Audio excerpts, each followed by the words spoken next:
রাত্রে গরু মাংস লইয়া নিলাম। গরু মাংসের পিসটা একদম সেই কররা।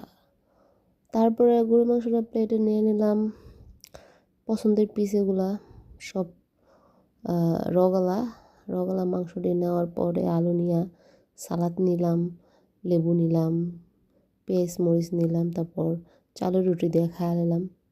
তারপরে আর কি, তারপরে সবাই পায় ফুল, আমি পাইলাম কেক। যাক, খাইতে পারছি, এটাতেই চলবো, কিছু লাগবো না। তারপরে বাসায় রাঁধছিল বুটের হালুয়া। একটু বুটের হালুয়া নিলাম, একটু সুজির হালুয়া নিলাম, মজাই লাগছিল, খাইলাম।